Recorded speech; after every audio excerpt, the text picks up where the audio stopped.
All right, welcome, Buff fans. Matt Smith and I are here. We're going to give our reaction to Colorado's season opening 27-20 loss to Georgia Tech on Friday night. And Matt, we've both had about, well, not quite 24 hours. The game actually started like 24 hours ago as we're doing this, but had some time to kind of think about it, digest it a little bit.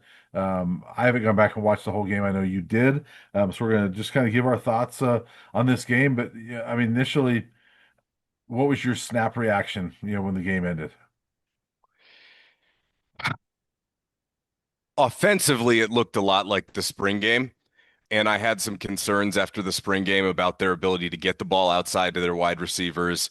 You know, when you construct an RPO offense, and we've talked about this, the running backs and the tight ends are so important. And one thing that you and I obviously spoke about and fans were very quick to remind me about was, our skepticism about the running back position. And coming away from last night, I felt pretty encouraged, at least in the interim, if there's no more injuries, that they'll have enough to get it done. Yeah. But we talked about in total the offense and Pat Shurmur never having really built a true RPO offense in the past and also never really having called one throughout the course of a season. And I think they did a really nice job installing and building some of the elements of what you need. But the execution last night and uh, the game plan in general was a little questionable to me, and that's unfortunate because that's the most time you have to prepare for an opponent, right? Is your first game of the season. That was a little bit of a drawback. Salter looked rattled more than I expected. And listening back on the broadcast, Coach Prime had told Dave Pasch and the broadcast crew, I guess, the night before the game, that Caden had expressed to him that he was actually kind of nervous for that one. And I think it showed. I do. Yeah. I don't know that he really ever got comfortable. The offensive line is better. How much, I don't know either. You know, good offensive linemen are really rarely ever available. And yes, you get some from maybe lower levels to come up who really performed well. I kind of think of Xavier Hill, right? Kind of a different environment there. Yeah, he was all first team, but this is a bigger stage and you're now in the Big 12, right? So I think that mattered a little bit. And you could tell that it's going to be better. How much, I don't know, though. And that's a problem considering I think a lot of the offense was designed around having more protection. And it reminded me a lot of what we saw the last 2 years, where you had route concepts that are just designed to go way too far down the field, considering the time your quarterback's going to have to see pressure. They didn't really hold up all that well in pass protection last night. I didn't think after watching it back, worse than I actually thought live. There was a lot of pressure on Caden, and his decision making in general just wasn't great. So it was encouraging, though, because I think there's enough there where they can build from it. And as we've said before, the version of them in week one and the version of them in week three will be drastically different, hopefully, like it was last year, and they'll continue to get better throughout the course of the season. It just depends upon what your expectations are. And I think there's a lot of people who had a little bit of a reality check last night, including those inside the program, quite frankly. If you watch what they did defensively, there was tons of rotation. And in the second half, at a certain point, it was kind of just throwing things at the wall to see what would stick to a degree. Terrence Love got in the game, and he has barely practiced. That's how desperate they were at safety. The issues that we felt they could have at the linebacker position popped up, and I'm pretty concerned about that throughout the rest of the year. So, yeah, I mean, you open the year allowing 320 yards on the ground, even if it is against one of the best teams on your schedule. And I do think Georgia Tech is, at least right now, one of the best teams on their schedule. There's a lot to clean up. And, Yeah. before I finish, one thing I remember saying over the summer is this is one of those years that you wish you opened with Delaware instead of Georgia Tech so you could kind of clean some of that stuff up. And I feel like that played out last night. Had they had one under their belt, I think a lot of the mistakes, or I'm hoping that a lot of the mistakes that were made get cleaned up. Now, that being said, I think they come out and look a lot better next weekend in general. Is it an accurate representation? I don't know. But what I can tell you after watching last night, even though it was a one-score game and they really did have a chance at the end of the game, which when you allow over 300 yards rushing, that's impressive. But they need to see one go through the hoop. I think this group, you know, they Yeah. to use a basketball analogy. So that was, you know, there's obviously a lot more to get into, but those are kind of my overall overarching thoughts. Yeah. Yeah. Well, impressive until you also realize you were +3 on the turnover margin. So I will say, as far as like the offense, yes, it's the most time you have to prepare for an opponent. I think it's also the most unknown you have for your opponent. And I think that plays a factor, especially an opponent, uh, first time defensive coordinator, and Pat Shermer even said this last week. And I'm not making excuses for him, but it's a DC that had never been a DC, but had been in a lot of different defenses, and they weren't really sure what to expect. And so I will say that, yeah, there's things that that are left to be desired after all that. But I think that as they go along too, they're going to know their opponents a little bit better than what they knew Georgia Tech. And so play calling, there were some times that I thought, yeah, I mean, I don't like that play call. Some of the scheme stuff, whatever, I didn't love, but I thought execution was worse than the play calling at times. I thought there was some situations where it was like, man, the play call was fine if you just would have done this, had done the way what it was supposed to do. And Mike McIntyre used to say players make plays, and I think there was not enough players that made plays last night. And, Caden Salter, yeah, I think there was some nerves. He admitted to that afterwards. I think we're going to see a better Caden Salter going forward. I think you kind of get that one out of your system and you move forward. I think that he did some good things. He was clearly keyed up a little bit. His touch on the ball was not good on a few throws. His decision making, you're right. Coach Prime even mentioned it. Hey, he should have tucked it and run a few times when he threw it. We were talking just before we started this, Matt. The very first time was 3rd and 10 on that second drive after that second fumble, and they're right there at the 48-yard line, whatever it was, so right at midfield, and he ends up throwing it deep to Sincere Brown and overthrowing him by a mile. Well, he had plenty of room on. He could have gone left or right and used his legs and maybe gotten a first down and kept that going. So if he tucks it and runs there, maybe that drive continues and you get 3 or 7 more points. You're up 14-0 or 10-0. And I think that changes the game a little bit. And so these are things I think he's going to get better at. Yeah, I hope so. I do. And I think he will get better naturally. How much, I don't know. And I came away pretty concerned about some of the passing game. He missed Yeah. a lot of throws, way more than he should have. And we're talking about a couple of open layups.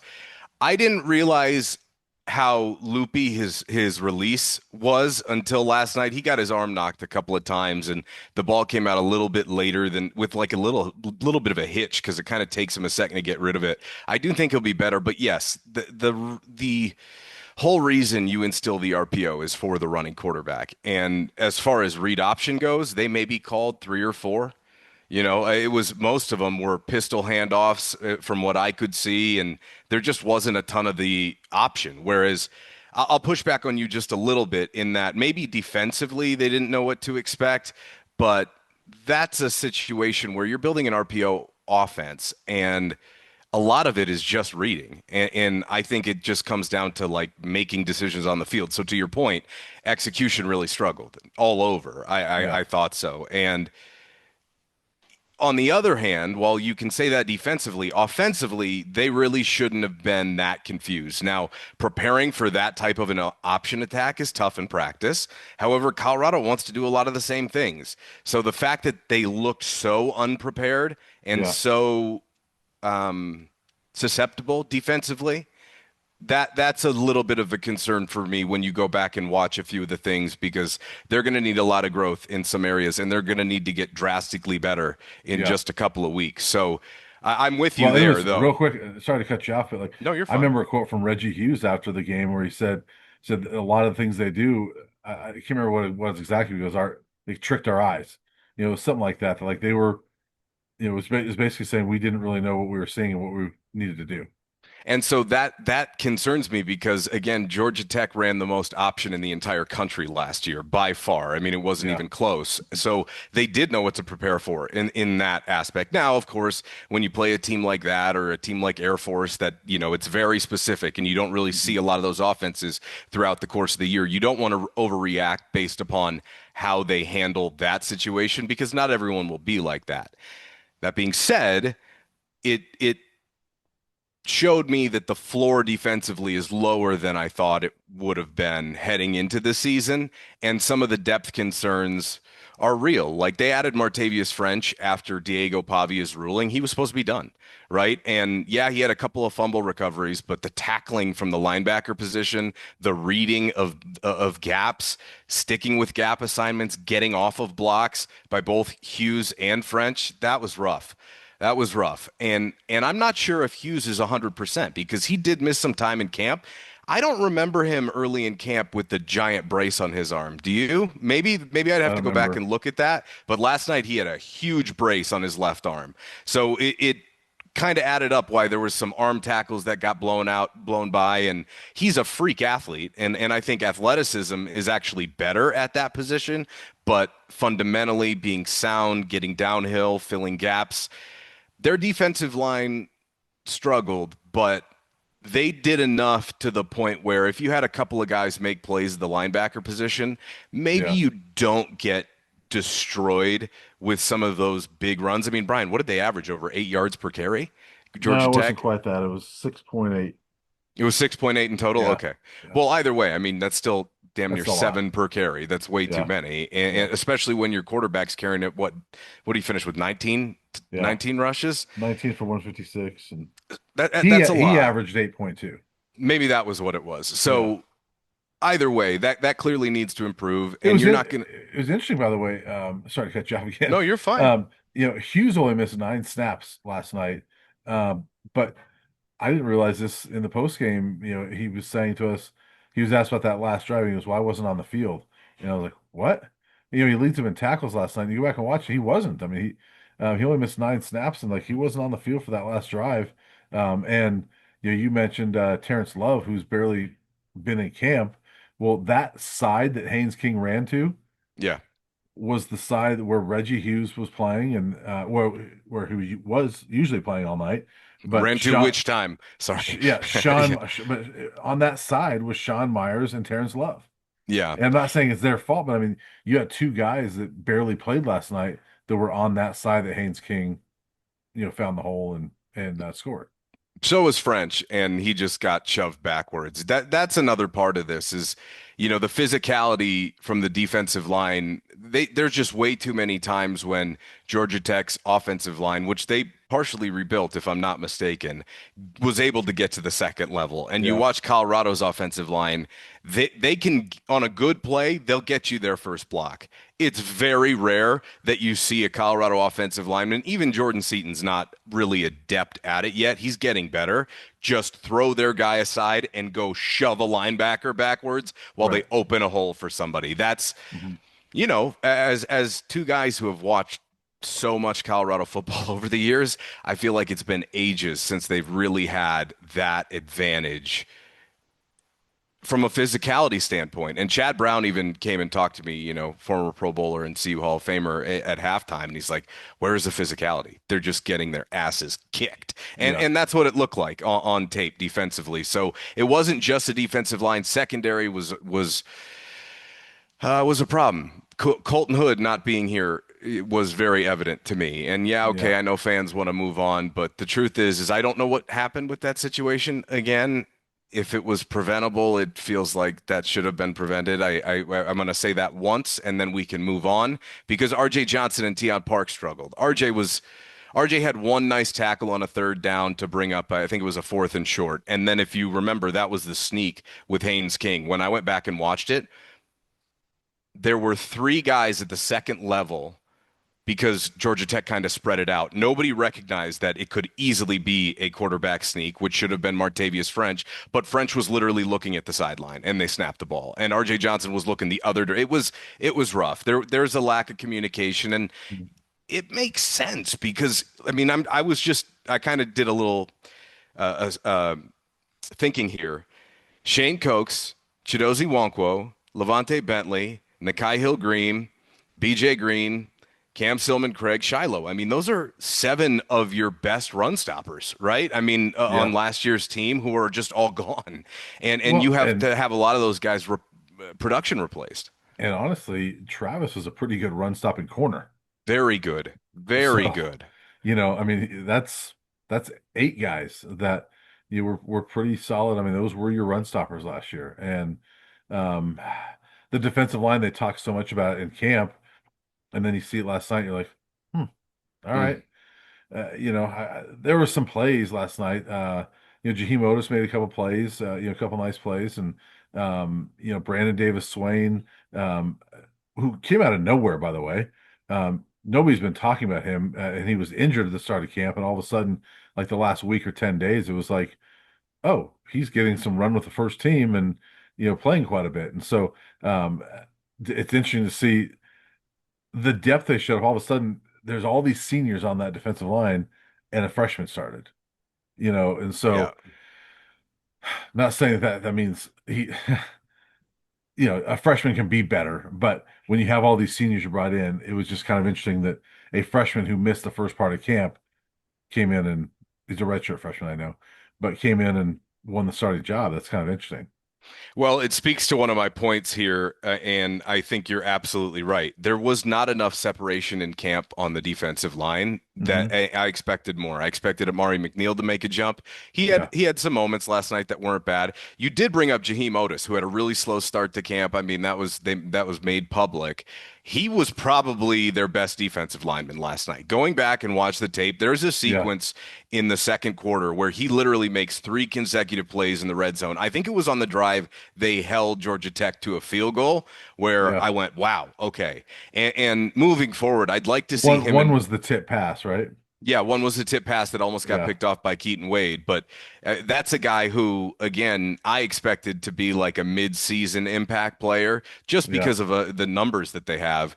They really rotated a lot of guys. I thought maybe sometimes it was too much, and in other areas it was not enough, which is kind of indicative of the first game of the season. You have to remember Domata Pekka's, first timer doing this job, and it's going to take him some time to figure things out as well. So that was another part of this where we can get into that in just a second. But to finish out the D line, I'd like to see Barnes and Otis actually start moving forward. I don't know if they're going to do that. Davis Swain was fine, but I think that you need to start to lean on some of your experience there.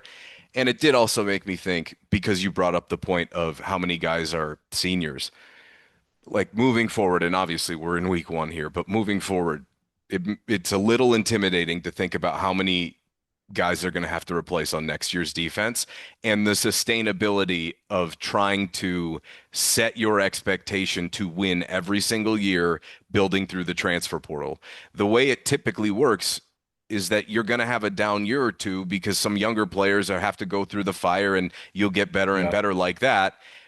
But I kind of look ahead and go, oh boy, like they're going to have to replace a lot of guys. And yeah, okay, they're going to have some younger players that are going to step up, but the way this season is going, or the way this season could go, and the way the roster is constructed, if there's a point where you do end up struggling like halfway through the year, how worth it is it to try and struggle with some older guys through the end of the season when they're just not going to be there next year and you really do need to get some of these Well, younger guys some experience. I depends on what anyway, position depends on what position you're talking about. I mean, the defensive line is other than Davis Swain is all older guys. I know. I know. So I mean, literally, like it's like a bunch of seniors and then Davis Swain. And it's not like there's any like merits there and I guess Hudson, but outside of that, I mean it's pretty And barren. Hudson, I don't know if he's still hurt, but he missed most of camp as well.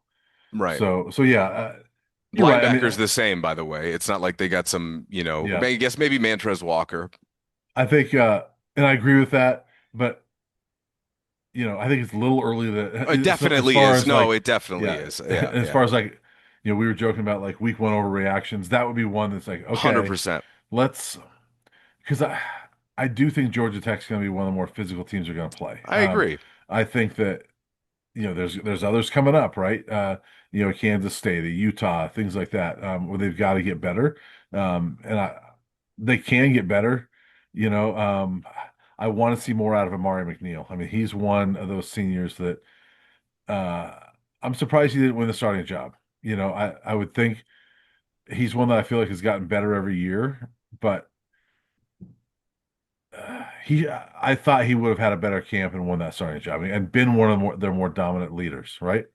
Yeah, I mean, I asked Coach Sapp about him directly, and I said, "What does Amari McNeil have to do to become a guy?" Because he's flashed, and Coach Sapp was like, "Consistency. It's Yeah, just about consistency," and he just hasn't reached that level yet. But yes, there's a lot to clean up, and the hope for them is that, like we mentioned, you're not going to see a team really that has at least that's on the schedule that I can really point out that good of a rushing attack between their quarterback and their running back the rest of the year. You'll see some, but that is certainly from a power perspective. They just got bullied last night, man. yeah, And it's ironic because you're going to have a lot of people say, well, the defense did okay. And there were some moments that they had some good stops and they definitely made some plays, some, yeah. Some. but let's not take for granted what the three first quarter turnovers in the first 7 minutes of the game did to this game. Georgia Tech was Yeah. ripping off big plays in between all of those mistakes. And if they don't make those mistakes, who knows what the first quarter ends up looking like. So again, I think you just don't want to get you don't want to have the wool pulled over your eyes because yeah, it was a one-score game. That could have very easily turned the other way. And for Colorado, you make a few more plays here or there, and you know you run for a first down instead of throwing it to Sincere Brown, et cetera, et cetera. It could go a different way. I look at the tangibility and the sustainability of some of these things, and just what my intuition is telling me so far. And the other thing too is I'd be more encouraged if those fumbles were forced fumbles. I mean, those Right. were, let's be absolutely clear, those were Georgia Tech mistakes. I mean, it was Completely. the first one was a botched exchange between Haynes King and Jamal Haynes, And you Arden know, Walker did a and good job on that one. I think he forced a little bit of pressure, but he wasn't the one who caused the was fumble, he to your didn't cause point. it. And then the No. second one was just that was a super high snap that Haynes King had to reach, he's almost jumping, reaching for it. And he just gets a hand on it and bats it forward, is all he could do, and it's Yeah. right into the arms of the Buffs. So they didn't do anything to force those. And then, Haynes King, he makes a bad throw. Credit to DJ McKinney picking it off, but like it's not like the Buffs forced those turnovers. I thought those were Georgia Tech mistakes. And in between those mistakes, they were killing the Buffs. Yeah. I mean, Yeah. I thought the first two plays were a microcosm of that entire first quarter because you have a 13-yard run, then a fumble. That's what they were doing, is that when they weren't making a mistake, they were gashing you for 10, 12, 13 yards. So um, uh, I would have been more encouraged had the defense forced those turnovers, but they really didn't.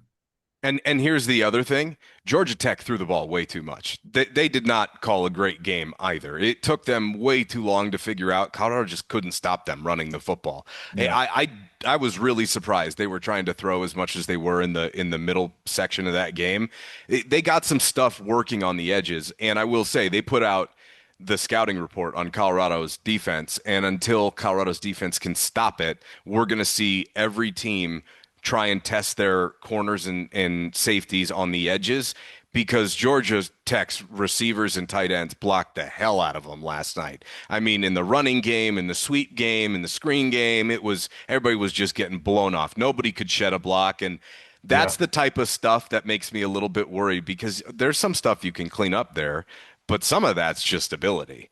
And RJ Johnson, yeah, he's got a good frame on him, but he's a pretty slight guy. I mean, yeah, they made some, Yeah. progress with Swayze this summer, but there's going to be a lot of learning on the job this year, more than I expected defensively, I think, even though it's going to look way better next week. So again, I don't want to overreact to 1 week too badly because next week it will look really good and people will be singing their praises for beating Delaware.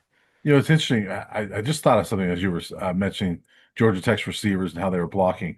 Remember when we talked to Jason Phillips Yeah. and he was asked about their receiver blocking, and he's like, "Yeah, we don't really practice that. We don't really have drills for it or anything like that." It kind of perked my ears a bit, like, "Oh, really?" Like you would think that's something they would work on. So I wonder if CU's corners don't really face good blocking from the receivers they face in practice. That That's an if interesting point. Yeah. if Colorado's receivers maybe it's something that they work on obviously, and maybe they work on it more in like the teams drills. And they don't like actually do drills on it, but I'm just curious if that's maybe a factor that like well, we haven't really been blocked a whole lot, and so they weren't used to it. I don't know. It looked like that Yeah, because Colorado could not set up a screen. Anytime they got outside the numbers, their receivers were getting thrown to the side. So it definitely, I mean, look, I don't know specifically, we're not there, so it's tough for us to judge, but it's an interesting thought that if that were the case, it resembled it on the field. yeah. Because people don't talk about receiver blocking a lot. It's not the exciting topic, It's but not sexy, no. yeah, I do remember that was a huge part of. And I know people hate when we talk about the past, but like the 2016 team that was so good. Oh, Do you remember monsters. how big of a deal that was for Yeah. them? Yeah. And they actually, it was a competition in their room, Yep. as far as getting good blocks. They got points for it. The receivers coach, the OC at the time was Darren Chiaverini, would give them points for it. They had competition for it. They Yeah. loved blocking. Um, and that was a huge deal for that team. I think that was a big part of their success was how good those receivers were at that. So yeah, the fact that they don't drill it, I thought it was an interesting answer from Jason Phillips. And um, I remember at the time thinking, oh, that's kind of interesting. And then you didn't think much of it. But then as you watched last night and as you're talking about Georgia Tech's receivers, it brought up in my mind again. I was like, I wonder if that's a factor. Yeah. Definitely something to look at. And one thing that I really feel like is you don't want to overreact too much, but there is a lot to react to, and there's a Yeah, lot that needs to be cleaned up. So let's not get it misconstrued that, yeah, okay, well, it's just 1 week. No, they got to clean up a lot, like a lot, a lot. So yeah, don't let the one score game fool you. It could have easily been more than that, in my opinion. And yeah, I know, again, if Colorado capitalizes, which is true, but yeah, I just I don't know. I felt like the tangibility and legitimacy of that possibility going the other direction is much more real than Colorado capitalizing and is much more important to focus on. yeah, That's what I felt like. yeah. And it does go both ways. I think that considering all those things, CU was in it at the end. They definitely Yep. had a shot to win it, and just didn't make enough plays. I mean, that's what it comes down to. And you know, I agree with Coach Prime when he says after the game, like, look, it's not like we got our butts kicked. In some ways, maybe they did, Yeah. but my point, but what his point is, and this was not a 44 to 14 No, game I knew. like that. Yeah. Yeah. They're in the game. Um, it's very much a couple of plays here and there that turn, you win that football game. And even with all the stuff we're talking about, getting manhandled on the line, things like that, um, they were right in it. And so you have to take some positives of that because I think that's one of the better teams they're going to face this year. And I think that the Buffs didn't play a very good football game overall and still could have won that game. And so that's right. I'm going to take a positive spin there, Matt, and say, all right, I come out of it saying I feel okay about this team if they can Yeah. fix those things. I guess. I actually came away from the rewatch a little bit more concerned than I was after the game. I was pretty optimistic after the game that there's going to be a lot that gets cleaned up, and I do think there will be. Yeah. But there's some things that I think they're going to be problems all year. So it doesn't mean that it's going to prohibit them from winning. Yeah. I will go back to what I said in our preview episode at the very end when I said, remember, defensively, they only allowed teams 23 points per game last year. That's not going to happen this year. They're not as good defensively. And this is a bigger conversation about Coach Prime's claim that they're a better team this year, but they're definitely not a better defense. You can't make that argument. Yeah. There is zero argument there. So, and then look at offensively. I don't think you make that argument either. I mean, not Yeah. even close. So Well, I think they're more honestly, balanced. I for think they'll them be to more be a balanced. yeah, for them to be a better team, they needed to be better defensively, and they're not. 100%, 100%, and they and they needed to get better quarterback play, quite frankly. And so, not necessarily compared to Shador, but compared to what we saw from Caden last night. So hopefully that does Yeah, continue to improve. I do think I do think Caden's gonna be better. I think they'll It'll slow have down for him. yes, I think they'll have better quarterback play. I do buy into the fact that Caden was a little keyed up, this being his first Power Four game, a little pressure on him. Um, I think I would not entertain any calls for Julian Lewis at this point. I mean, No, of course not. it's No. if anybody's thinking that, I mean, I think this is Caden's team. I want to see what he can do going forward and improve from this game right here because I think he did some good things, but yeah, there were some throws he missed, that I think as he goes along, he'll hit them, and there's some decisions he made that as he goes along, he's going to tuck it and run instead of trying to force a throw that falls incomplete. So, um, yeah, those are a couple things I feel good about. One of the concerns I have going forward, Matt, is coaching staff. I mean, clock management, things like that. I mean, those are things that you should know. I mean, that should be better right now, shouldn't it? Are you talking about the end of the game? Yeah, different points of the game. And I know you and I have talked about like that's not why they lost the game, but um, that could be why they lose a game going forward. I thought it was interesting they took a timeout early in the second half when Georgia Tech was going to punt. And like, well, why'd you waste a timeout right there? It was early in the second They half. might have had too many men. That was what I thought. Coach Prime was furious. He was screaming when he took that timeout. Yeah. They did something wrong. They I think they might have had too many guys out there, and he was like, "Well, Okay. we got to take it." That one specifically, but it kind of brings up another point, which I asked Coach Prime specifically last night about the operation, and we talked about their defensive struggles. We do need to talk about offensive struggles and how they fix this moving forward because I don't think it's a quick one. Yeah. Um, there's consistency here and I think it's pretty clear they're a little too predictable, even with the RPO. And the quick game, I thought for sure they would understand as a staff they have to use the middle of the field this year. It wasn't until the fourth quarter that Zach Atkins got involved in the receiving game, Yeah. which to me, I think he's one of their biggest threats, honestly, on this team because of the feasibility in getting him the football. Yeah. I just think it's going to be tough coming off of Shador to compare Caden and Shador's ability to get the ball outside.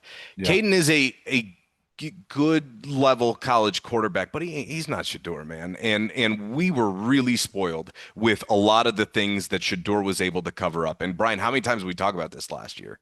We talked about it last season, like, oh boy, like appreciate this now because Yeah. without him there, it would have looked way, way different, even if you had a decent player in there. And there was so many times last night where especially watching the tape where are you kind of feel for Caden because yeah, he's getting a lot of pressure and he isn't making good decisions in the first place. But I didn't think there was a lot of opportunities that they set him up for success. He missed a couple layups and he definitely missed a few throws that changed the game. Don't get me wrong. He just wasn't very sharp. So I'm really, to your point, hoping that things slow down because I don't know if it's an easy fix offensively to just change a lot of this. Where are the Yeah. quick hitches? Where are the drags? Where are the curls? Where's Zach Atkins over the middle? Where's Savell Smalls over the middle? He barely played last night at all. They Yeah. instead went with two extra offensive linemen to bring up your point. They went with seven on a couple of plays, which Colorado's not good enough to line it up and run right down your throat yet. I'm I mean, actually they're trying to get there. I'm actually looking right now. Savell did not play. He was on special teams. I saw him on special Well, he teams, didn't but play on offense. that shocked me. He was their Yeah. starting tight end like a week ago. Maybe something happened. I'm not exactly sure. Maybe they felt like situationally Zach was better, but Zach hung in there sometimes blocking, but he let up a Yeah. lot of pressure too, and he missed some assignments in the blocking game. So Yeah. maybe that gets changed moving forward. They were almost never in 12 personnel, except for those two times they brought out two. Who were those two offensive linemen they brought out? I think it was Yaya Atia and Kareem Harden. No, because Harden was 55. Oh, did you think? Oh, they had him put a jersey on top of that? Yeah, yeah. They Okay, they were wearing the alternates. Yeah, 83 and 84. They put on tight end numbers. yeah. And there was a couple times they called that where it was like 2nd and 7 or something like Yeah. that. That's a play more designed for a short yardage situation. It was very Yeah. transparent, and Right. I don't know. I'm a little bit worried about the offense. I am, and as much as I thought that Pat had done a good job building some structures of the RPO.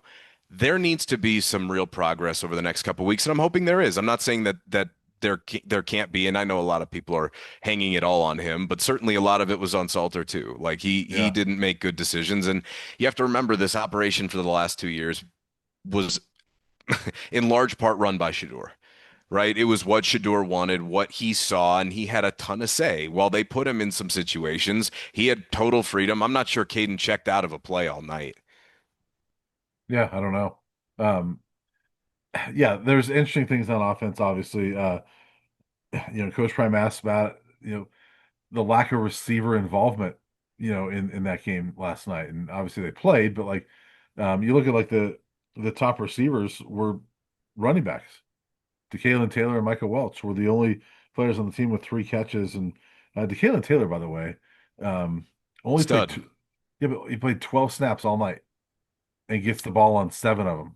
And so, you know, well, that he didn't get the ball, but he was targeted 6 times in the passing game. He had one bad drop. He only ran the ball one time, um, lost 2 yards. Hmm. I thought he would have run the ball more. I know we talked about this, like, we talked about like carries, things like that. It's clear after game one that Kalen Taylor's not going to be a leading rusher. In a game like that, he got 1 carry for -2 yards, and I thought Michael Welch was pretty good. By the way, I thought Simeon Price had a couple nice runs, but I think it's going to be those 2 guys, and then when Hayden gets back, it's going to be him. And it looks to me like Taylor's going to be more of a receiver for them than a running back. This is what I was trying to say for the last month. He's a gadget guy. That's who Yeah, he is. And while he really does have home run potential, he's way too much of a liability. And there was a couple of third downs where they had him on the field, but they didn't leave him in the backfield to block because what's the point of doing that? So he's a yeah, receiver and hmm Caden's on his own. And Georgia Tech did a great job bringing pressure on third down. Caden Salter was very uncomfortable on third down and had to yeah, rush a lot of the process on third down. So you do have to tip your hat to them for sure. And certainly what they did offensively. I don't want people out there to think that we're not giving them their credit because they're a very good football team. And again, yeah. I'm sure at this point there's a lot of people out there going, "Oh, it's Doom and his partner Gloom," which we love, by the way. I'm Doom, you're Gloom.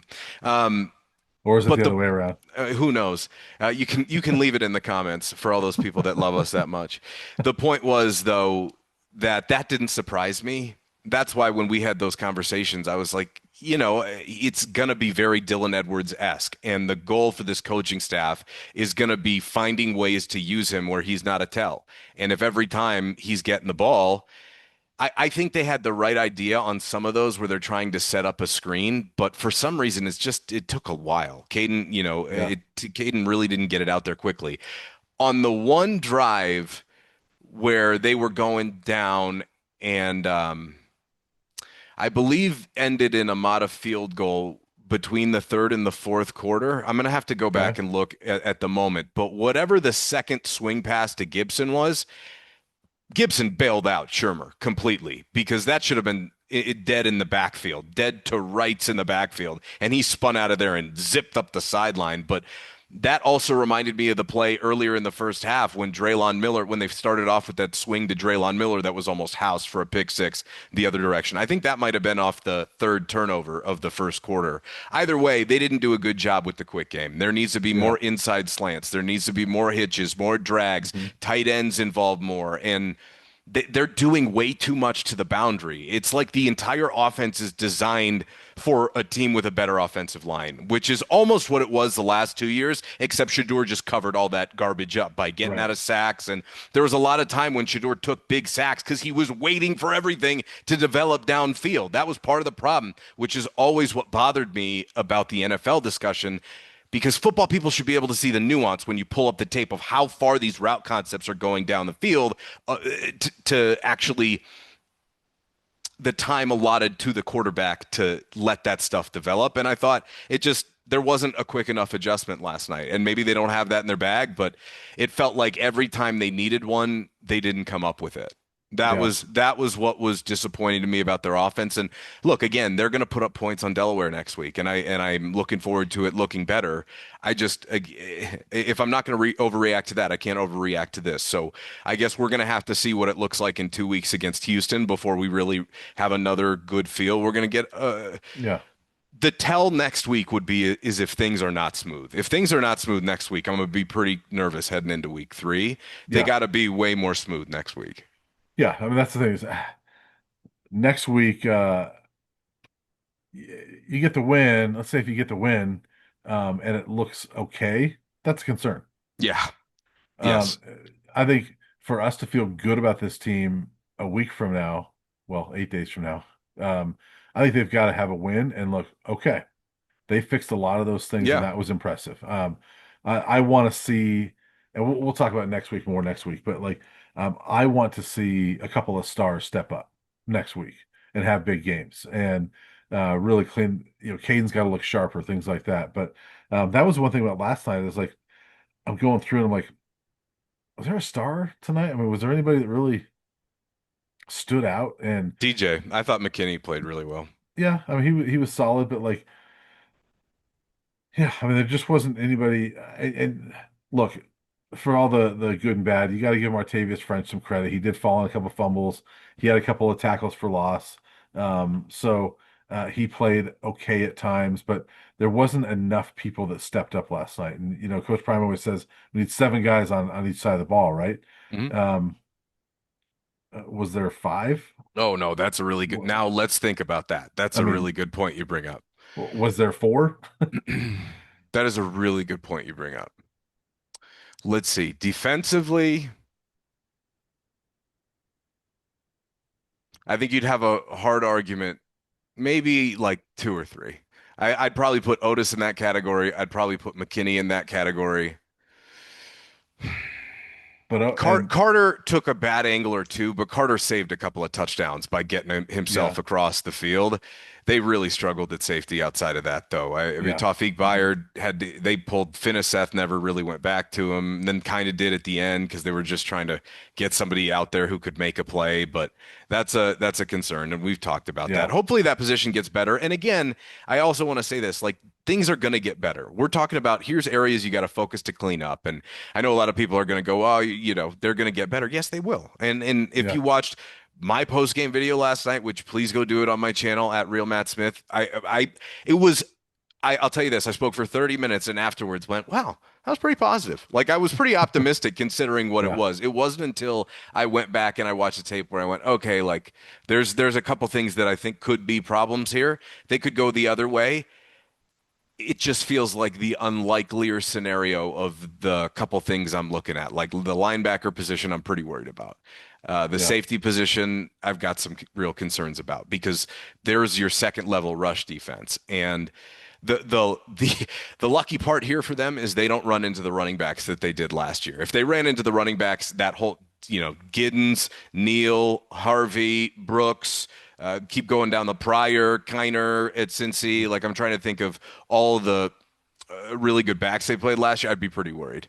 Yeah. So that's at least a good positive is that the schedule I don't think is as intimidating because this is probably a one-off. So as long as it gets better to the point where you can figure out a little bit of the read option. They were so lost on the option last night. When you went back and watch it, man, they're just diving hard and not even thinking about it. Oken Lola a couple of times just complete. He didn't play well at all. Completely lost. I thought Arden Walker Right. was okay. I expected more out of him. Yep. Keaton Wade played, but you know who played pretty well, I thought, but just didn't get a lot of opportunities was Quincy Wiggins. He was actually the one who caused the pressure on that McKinney interception, and then Yeah. he came up with a sack later. He needs to play more for sure. Only 15 snaps for Wiggins last night. Um, Maybe there's a concern there yeah. that we're not seeing in practice, but based on the field, Coach Prime, said looks like Tarzan plays like Jane. We need to get him to start playing like Tarzan. Well, last Yeah. night he had a couple plays where it's like, okay, I get why they were Yeah. raving about him because he's just bull rushing guys. So I would put him out there more. I mean, maybe it's a responsibilities thing or a keys or a checks thing that it needs to get better with him before he sees more action, but they'll learn a lot from this week, and it'll Yeah. be a different depth chart heading into week two as well. And by the way, speaking of the doom and gloom thing, um, eh, just listen to Coach Prime too. This is not just us saying No, these God, concerns. no. He I mean, was not happy last he night. was not happy. And, I was texting you earlier today and I was like, that question he was asked about Martavius French, his answer was absolutely perfect because, um, you know, and, and by the way, let me say this first. His answer was perfect because he started to compliment Martavius. He's like, look, he made some plays, he did a couple things. He goes, but honestly, he goes, I can't really say anything good about the defense. And he goes, I'm trying to be polite in how I'm answering your question. He goes, it's a good question. I'm trying to be polite, but there's really nothing I can say positively about the defense right now. And I thought that was a spot on answer from him. And I love Coach Prime. It's so funny. This is a little tangent, Matt, because when he was first hired here, um, a lot of people would tell me, "Man, he's going to be horrible after losses. Like he won't even talk after Yeah, losses, things like that." He is now. You and I have covered a lot of losses I in was about Colorado, to say. right? He is by far the best post-loss coach I've ever dealt with. I mean, he is fantastic after a loss because I don't know how he does it. He's so composed after a loss. He keeps his emotions in check, and he gives honest, candid answers. And by the way, I love no I don't know any coach in America that would do this. That the SID is like, all right, one more. And he does the one more, and then he says, "Is there anybody else that wants to ask a question that didn't get to?" And then he gives them more opportunities. Or times where he's like, "Yeah, I can keep going. We're fine." He does this after losses a lot of times. So um, all that stuff that I heard from random people that he's gonna be a terrible post-loss coach. No, I Not give at him a lot all. of credit. We get his candor, after losses, and I appreciate it. Yeah, I mean, compared to McIntyre and Embry, geez, I mean, But McIntyre would honestly, throw fits after losses with the local media. Darrell, Embry, McIntyre, any of them. I mean, and Yeah, it goes. I I get it because you pour so much into of it that when you course. when you lose, it's hard. And I mean, you could say the same thing. Tad Boyle, Jr. Payne, who I cover for the women's team. She's great after losses, but they're angry and they're short and with the answer sometimes. Coach Prime's not. Yeah, and that's very deliberate because he knows if he were Sure, to it is. come Yeah, off looking angry and letting his emotions fly and speaking off the cuff like that, the narratives that would be painted about him would yeah, be heavily racially charged. And he has drilled that into his sons, which is why Shador talked about, how maybe it was Shiloh that kind of like lifted the curtain on like picking a few people in the press conference and always smiling and making sure that you don't come off, in their words, looking like an angry black man. I remember yeah, that specifically from last year. I can't remember who said it, but it stuck with me because it was like, oh yeah, I mean, he is so sensitive to that, which is obviously very unfortunate that we live in a society where we really even have to consider those things. But the truth is we know how polarizing of a human being he is. And if he came into the press conference through a tirade, was short with reporters, it would lead A block on SportsCenter, as in Deion, yeah, pissed after game. So he is very cognizant. Anytime he steps in front of the camera, partially due to the years and years and years of working in media, he knows what he's doing. And yeah, almost everything is intentional. There's a couple of times yeah. where Absolutely. maybe emotion gets involved, but that's very deliberate on his part. But it is appreciated because But that's what I be, mean. Like, you're right, because he knows he has to do that. yeah. He's the best version of himself in those moments, I think. Yeah, and I agree. I agree. It's totally deliberate, uh, but it's where I give him a lot of credit. He's so good at it. I think coaches should be that way. You're the head coach and representative. I agree, That should be something that's standard for coaches, to have your emotions in check and be that representative of your team and your university like that. I just especially think in college. right, especially college. But I just want to give him credit. He does Oh, that. definitely. He, Yeah, he he does that really well, whatever the reason is, and it's valid what you're talking about. He's very good at it, and it's definitely appreciated. And so, yeah. But the bottom line is, Matt, uh, there's plenty to clean up. There's a long season. I think next week, and we're going to talk more about Delaware next week. But next week is an opportunity for them to get right a little bit, and let's see. There's that cliche, you make the most improvement from game one to game two. We're going to put that to the test because they have to make a lot of improvement across the board. I know it's not the same caliber of opponent, but it's got to look a lot better next Saturday than it did on Friday night. Let me ask you there's some good stuff that I want to probably we focused on the issues, and most people are going to hear that, but I do want to hear your miscellaneous takeaways. You want to start just your random thoughts of different players that stood out to you or different things they worked on or cleaned up based, year Yeah. over year? So things we liked, right? Well, or Yeah. anything really, just Yeah. your other Well, we, little we notes we've and we've done it. takeaways. We've done enough on the on the concerns. Let me go with a couple things I really liked. First off, Michael Welch. I thought he looked really good running the ball. And Yeah. this is a kid that I loved him coming out of high school. I watched his when I watched his highlights, I'm like, man, this kid's gonna be pretty good. And last year he didn't show it, but clearly was not healthy last year. I thought he ran really well, and he looked to me like a kid that could be their leading rusher and could be really solid. I mean, he averaged, finishes with 64 yards, averaged 5.8 per carry. That's pretty solid. I'll take that. And I thought he was a really positive last night. Honestly, we talked about Caden Salter, the nerves, all that stuff. I thought in general I'm going to give him a positive because I thought he did a lot of things last night to keep them in the game. And yeah, he could have made more plays, but I thought that he did a lot of things to keep them in the game and give them a chance. And I like the potential of what we see in him coming out this year. Um, Zach Atkins was another one. You mentioned him. I want to see more of him, but he looked really good. I mean, that's the first legit tight end we've seen in a little while. And then offensively, I mean, the line I liked at times, but another weapon I really liked last night was Isaiah Harge. I mean, I thought there was not a lot of opportunities he had, or not Isaiah Harge. He was fine, but Quentin Gibson, when he had the ball in his hands, was like, okay, there's a little something there. So Gibson is one that I want to see a little bit more of as well. So offensively, those are a few of my positives. Um, Defensively, I'm not sure there's a ton. No, there's not. Yeah, I mean, There's really not right now.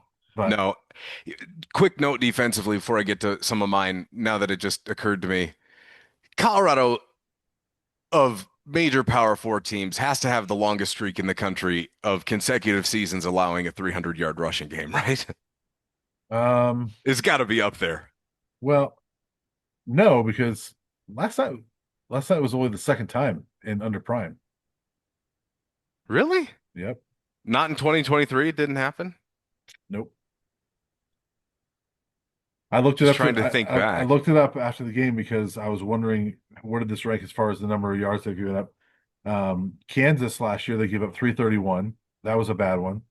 They gave up a few 200-yard games and well into the 200s, but 300 yard nothing in 2023. Well, that might be so. That might be the one season because they definitely had to in 22 and Oh 21, yeah, right? there was Yeah, multiple. Yeah, I my only look back at 22, but 22 there was. I yeah, mean, 4 or 5. yeah, Anyway, the point was no. You bring up an interesting point because most of those blowouts in 23 were really there was much better quarterbacks in the Pac-12 that year, right? That was one of the better years for quarterbacks in the Pac-12. yeah, So a lot of those games they got gashed through the air, though. That's for yeah. sure. Yeah. So yes, the point was I'm sick of that. But it's not like they didn't get blown out a lot in 2023. But I mean No, they only got crushed twice.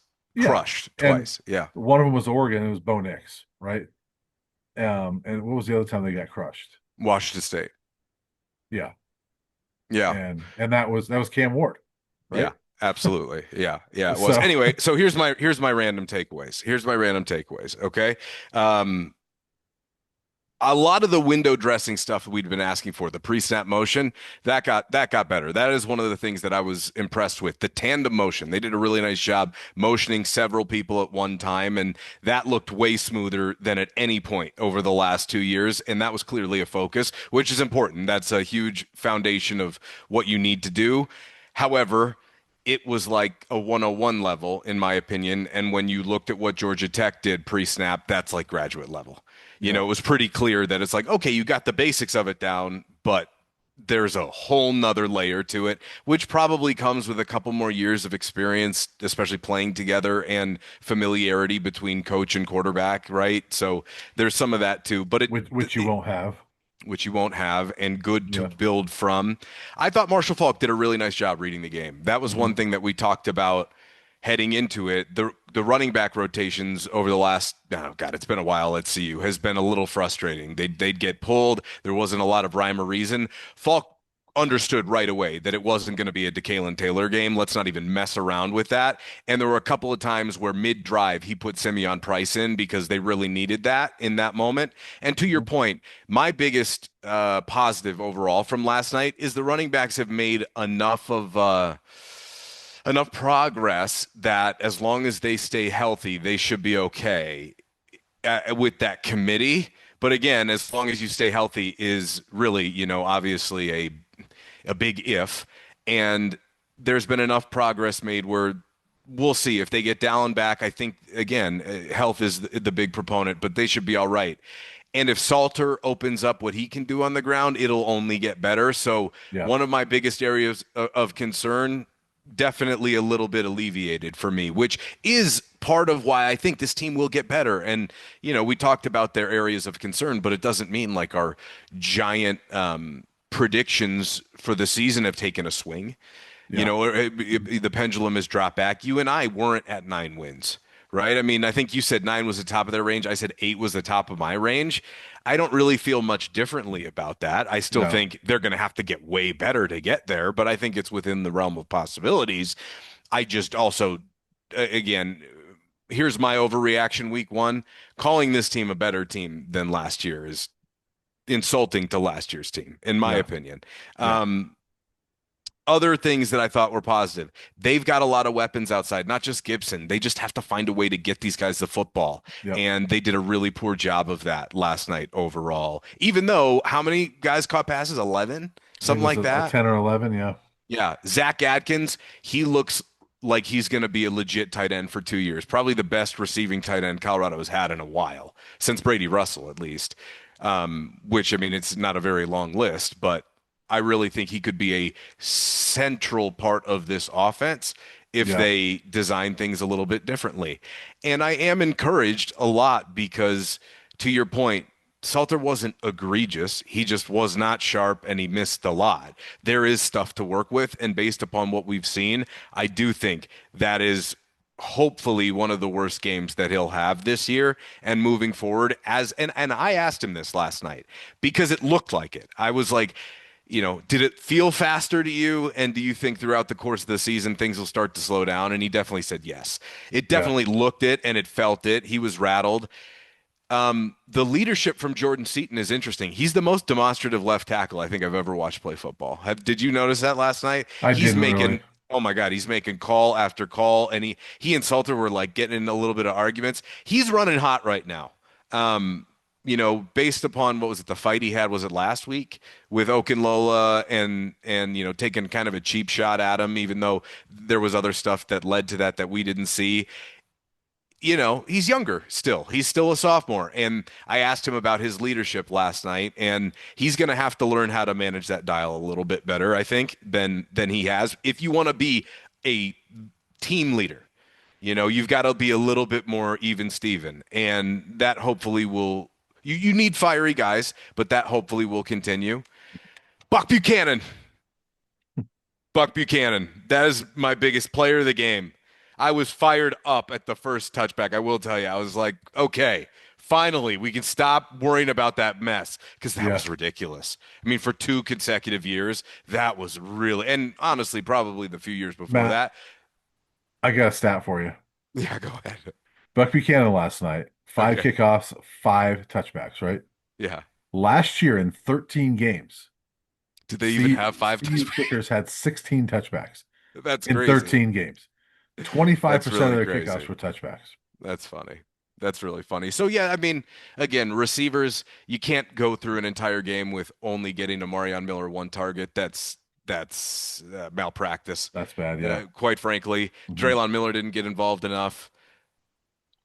Yeah. I no, sorry, we're talking about things we like, things we like, things we like. Real quick, can I add one Xavier Hill more? looked pretty good, I thought, at times. Yes. So I want to add one more like. I know you're please, going, no, please. but you meant I need to give some credit to Sincere Brown because he was a or sincere no, not sincere. Simeon Price. Yeah, Yeah, I don't know why I got that mixed up. Simeon Price, because he was a guy that once they signed him, I was like, all right. we had no expectations. No expectations, 300 yards in his career, whatever. He had a tenth of that last night. 5 carries, 30 yards. He ran well. He looked better than I thought he was going to look. And I know it's one game, it's 5 carries, but when I saw him last night, I thought, okay, they've got three backs I because think he could I came end into up this year leading them in thinking, rushing as a running back. I don't know if he's going to get enough carries. I think it's still Micah and Dallin when he's healthy, but What was the split last night, carries wise? Do you have that in front of you? yeah, it was Micah had 11, Caden had 13, Simeon had 5, DeKalen had 1, and Quentin Gibson had 1. Gibson's Gibson has one, but it was it was a swing pass. It was behind the line of scrimmage, so it's a Yeah. lateral. Yeah. It was a bad throw too. He had to So like turn around in midair to yeah, it catch was it. bad. But I just want to say Simeon Price was one that I thought he looked better than I Absolutely. thought he was going to, and like that's a guy that can be. I don't think he's going to be a featured guy, but I think he's a bigger back, and I think he's a guy that it can get you 5 to 8 solid carries a game. Yeah, I think he's gonna. I think I was surprised. I didn't think he would be that, but I think he can. I was surprised only five. And Salter missed him on a touchdown too, badly. That was Yeah, that little swing pass in the second half where they yeah, they would have walked in. I thought the game really changed though entirely. CU is walking in to make it 17-13. They get inside the red zone, and I don't know what Georgia Tech like they said defensively, but they whooped Colorado's O line like yeah. 4 plays in a row. It was Hmm. bad, and I said that was when they had to settle for that field goal to tie it at 13. I was like, oh boy, this is not their night, because Yeah. this was the moment Hmm. that was the momentum turner. As sluggish as it was, you were still only down three. You would have loved to have gone into half tied up because you worked so hard to get that field goal back after the offense completely stalled out. Then King, busts a big one there at the end of the first half. They get another field goal to erase that Mata field goal. That was also another part that was Yeah. Mata. Mata was it was a full Mata last. It was the full Mata, the Yeah. full Mata because his first field goal almost got blocked too. I mean, like it Yeah. was right there. Right. So anyway, there's a lot to clean up, and I look forward to seeing what it looks like when they can get this team looking more and more like a functioning unit. Hmm. Last night, it felt entirely disjointed on both sides of the football. Yeah. I'm gonna throw one more positive from a team perspective. Please. Um, Only 5 penalties all game. They were yeah. Go ahead. They Can they I respond to that one real quick though? Yeah, I'll just say real quick, they were the most penalized team in the Pac-12 2 years ago, and the most penalized team in the Big 12 last year. So they've been the most penalized team in two conferences in 2 years, and only had 5 last night. 100%. They might have been the five most inopportune penalties you will ever see, That's true. They weren't good.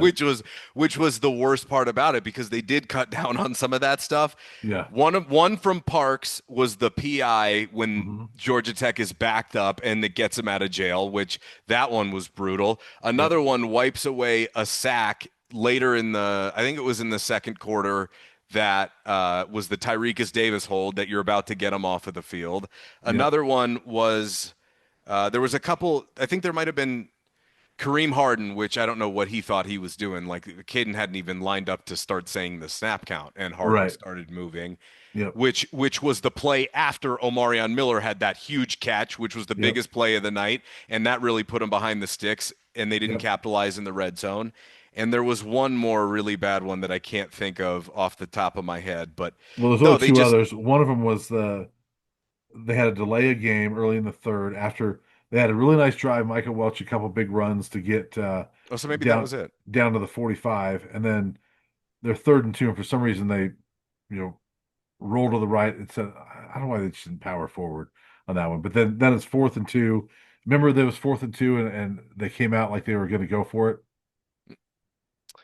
Yes, yeah. And But so I the think they clock was took the winding down. Yeah, yeah, I think they took the delay, but and I can't remember what the other one was.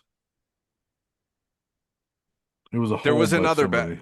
Yeah, either way, the point was is they made some really bad mistakes last night. Like Martavius French after that PI on Parks, right? They've got him backed up. They work themselves out, and then it's like 2nd and 8, and Hmm. French is literally Superman flying at Haynes King and is maybe 6, 7 yards deep in the backfield, and I don't know how he missed him to bring him down for a sack, but they got out of jail on that one. There was just you got to credit Haynes King because Yeah, we talked about that Georgia Tech team being a sleeper, and I mean, he looks really good.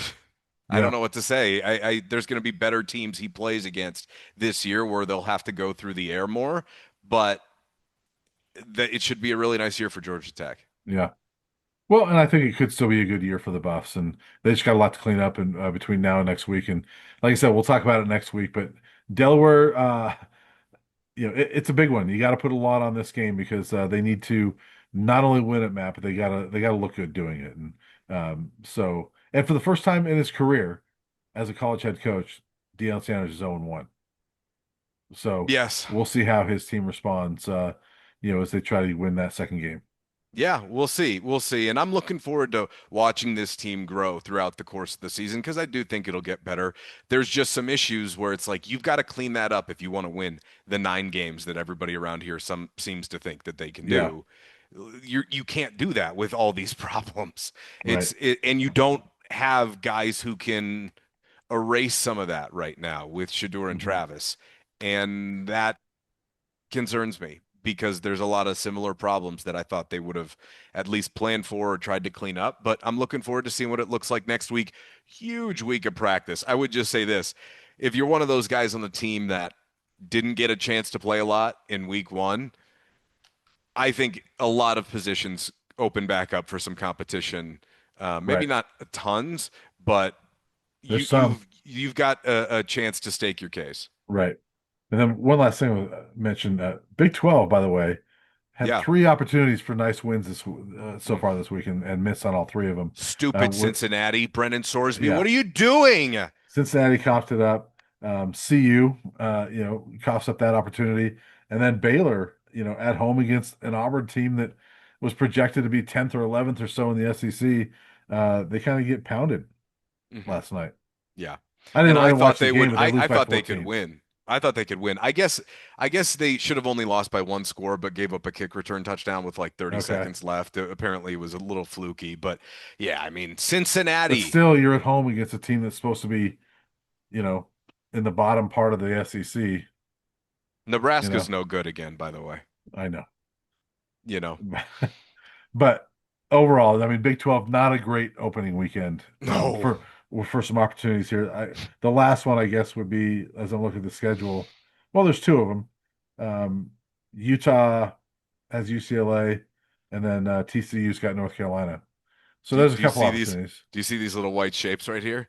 Those are the Yeah. dogs that are getting tortured by this cat. There's this cat that sits, the neighbor's cat, that'll go along the back of the fence and just stare at them through the window like a little jerk. It's hilarious. So I'm gonna let him go chase the cat out of the yard. So I'll see you this Well, week, all okay? right, sounds good. All Thanks, right, Matt. buddy.